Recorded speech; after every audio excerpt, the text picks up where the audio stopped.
25 का था। नाम था आरव। शहर के सबसे महंगे जिम में पर्सनल ट्रेनर। शरीर ऐसा कि लड़कियां चुपके चुपके देखतीं और लड़के जलते। लेकिन उसकी नजरें हमेशा उसी औरत पर टिकी रहतीं जो हर सुबह 7 बजे आती थी। 30 साल की, शादीशुदा। नाम था नेहा। हल्का सा मेकअप, सादा लेकिन महंगा ट्रैक सूट और वो अंगूठी जो वो कभी नहीं उतारती थी। पहले तो बस नजरें मिलती, फिर मुस्कान, फिर वो छोटी छोटी बातें जो ट्रेनिंग के बीच में निकल आती। आपकी सांसें बहुत कंट्रोल में हैं, उसने एक दिन कहा। नेहा ने हंसते हुए जवाब दिया, शायद इसलिए कि घर में सांस लेने की जगह ही नहीं मिलती। उस दिन से बातें गहरी होने लगीं।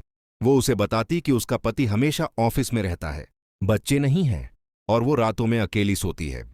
आरव सुनता रहता, कुछ नहीं कहता, बस देखता रहता। उसकी गर्दन पर पसीने की बूंदें, उसकी कमर जब वो स्ट्रेच करती, उसकी उंगलियां जब वो पानी की बोतल पकड़ती। एक सुबह जिम में बिजली चली गई, सारा स्टाफ चला गया, केवल वो दोनों बचे। डार्कनेस, सिर्फ इमरजेंसी लाइट की हल्की पीली रोशनी। नेहा ने कहा, मुझे डर लग रहा है। आरव ने हंसकर जवाब दिया, मैं हूं ना। वो पास आई, बहुत पास। उसकी सांसें उसके गाल पर लग रही थीं। आरव ने धीरे से उसकी कमर पर हाथ रखा। नेहा नहीं हटी। ये गलत है, उसने फुसफुसाया। हाँ, आरव ने कहा। फिर भी, उसने उसका चेहरा ऊपर उठाया।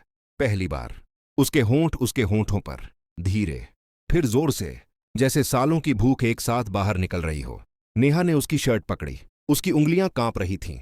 उसने आरव के कंधे पर दांत गड़ा दिए। आरव ने दर्द में कराहा, लेकिन उसे और पास खींच लिया। लॉकर रूम की तरफ गए। अंधेरा, ठंडी दीवार, नेहा की पीठ दीवार से लगी। आरव ने उसकी ट्रैक सूट की झिप नीचे की, उसकी सांसें तेज। अगर कोई आ गया तो? नेहा ने पूछा। तो देख लेगा, आरव ने कहा। कौन किसकी पत्नी है, कौन किसका मालिक? उसने नेहा की गर्दन पर किस किया, फिर नीचे, फिर और नीचे। नेहा की उंगलियां आरव के बालों में। वो बार बार उसका नाम ले रही थी, आरव, आरव, जैसे कोई मंत्र। जब सब खत्म हुआ, दोनों फर्श पर बैठे। पसीना, सांसें। नेहा ने अपनी अंगूठी देखी, फिर आरव की तरफ देखा। ये सिर्फ आज का था, उसने कहा। आरव ने मुस्कुराकर जवाब दिया, हाँ, सिर्फ आज का।